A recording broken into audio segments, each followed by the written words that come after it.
Social anxiety. It's the one monster I've been running away from for my entire life, and the one I'm too afraid to call by name. The less I think about it, don't mention it, and ignore it, the smaller it grows. It lets me feel brave for a while, making me think I've made progress facing my fears. But then I have to talk to another person, deal with another situation involving people, and it grows into a huge monstrous beast that won't let me ignore it anymore. My heart beats faster, my mind races in a million directions about all the different things I could say and should not say, and all the different paths the conversation could go down, and I freeze. Hence the monster swallows me. Keeps me up at night, it won't let me sleep. My heart feels like it's going to break out of my ribcage, and I lost count of how many times I've actually felt like this.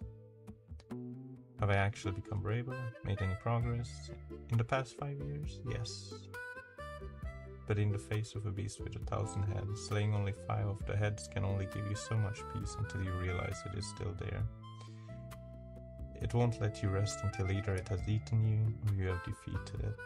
And it knows you focusing on it just feeds it so it can grow bigger. So if you ignore it, you can get some temporary, maybe false peace, just for it to grow in silence, all while it's planning its next attack. It feels like a hopeless, endless battle. I know it is irrational, a beast of my own creation. One does not exist, yet somehow I'm unable to internalize it in a way that is meaningful and actually has impact in my life. It has become the bane of my existence. I think there was a time in my life when I was a kid, maybe for a few years, where this beast did not exist. I could be me, the true me, and not care about people's opinions of me and just live life the way I wanted to. I did not evaluate every single consequence that could follow for each word that came out of my mouth, whether others would approve of me or not. I wonder where things went wrong. I really wish things had remained that way, but that's not the reality right now. I've even had a few moments in my life that I can clearly remember, all of which happened in the past 5 years, maybe 14 days in total, where I did not have this monster lurking within my mind. And they were the happiest days of my life. It felt like I had been crazy in this entire time, and I could not help wondering if this is how other normal people without this beast felt like. It felt like pure bliss. I was the happiest human on the earth. I felt invincible, unstoppable. And then the beast returned, almost as if it was playing with me. It made me think I had slayed it, conquered my fears, and starting to move on to a new adventure in my life. But it's the one monster that never seems to go away. Not only has this monster made me avoid other people, question every single human interaction, degrade my social skills, but it has even influenced others' opinions of me and convinced me of how important others or other people's approval is, so that I can endlessly seek something I will never attain. No one knows me, not truly, and what they see of me is only what the monster wants them to see. Maybe some see past it, but that takes more than what people are willing to do for a complete stranger. People say I don't express my emotions. I do express my emotions, but when I'm around people, the beasts swallow them up before they reach anyone. I shout out in happiness, scream in fear, pour out my heart, but the monster eats it all before anyone can hear it. So far, I think I'm tired. I'm tired of having to constantly fight this monster daily just to be okay, especially when each fight is so difficult and I'm not even sure I want what's on the other side. I'm alone, and while I'm afraid of being alone, I'm afraid that not being alone would be even scarier. People are scary, cruel, mean. Sometimes you find some cool people along the way, but when you find those cool people, they will more than likely realize how horrible you yourself are and eventually move on. I wish I was a better person. I wish I was kinder, or could at least show it, or knew the right ways to act in every circumstance. It feels as if the monster has wounded my eyes, and I move around without knowing the right direction to go, whether it is in speech or gesture or behavior. I just feel so blind. I am a blind human navigating a world where everyone speaks and interacts with their eyes wide open. And while this monster has crippled me in such a way, in other ways it has allowed me to spend time working on other skills I can do alone, that others might not have been able to practice as much if you spend more time with people. So, in a way, maybe it feels like I want it all, and for that I really do apologize. Just human.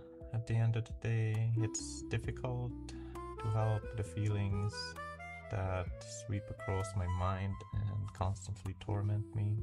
That's kind of how I've ended up here. I think in the end, the only reason the monster has not eaten me completely is because there is a light inside of me that will not let it consume me completely. That light is Jesus Christ, my Lord and Savior, and God of this world. And in the end, I know he will vanquish this 1,000-headed beast completely, and vanquish it to the depths of hell. If you'd like to join me in my journey, or whatever path it is that I'm on, I'm currently developing a Christian anime game called The Fate of New Wolf. It's a Christian anime story I've created because, well, when you think about anime, which it's my favorite art form, but how many Christian anime or mangas can you name?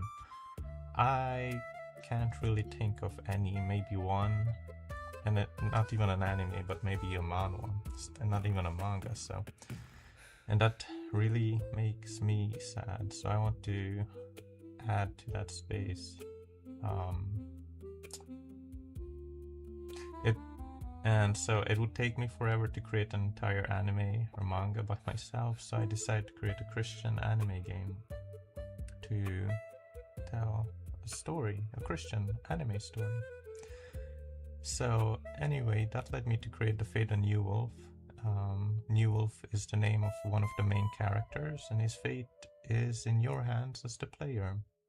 It's a 3D action role-playing game with an isometric perspective built with a custom engine, and all of the characters are original characters, and 2D art and 2D character art and 2D character animations are by me.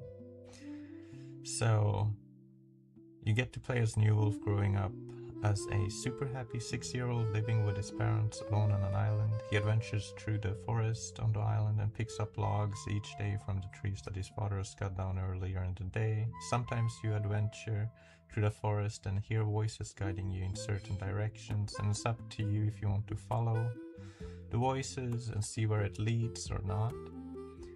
And so this continues until he's 14 years old, he grows up as the happiest kid in the world. And then one day he gets home late and sees something that changes his life forever.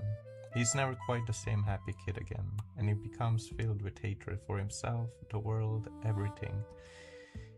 From that point forward, he struggles through life, until one day he meets a character named Fate, who is a Christian, and she gives him a chance to look at life with a different perspective, and it's up to the player which path New Wolf decides to take, hence The Fate of New Wolf.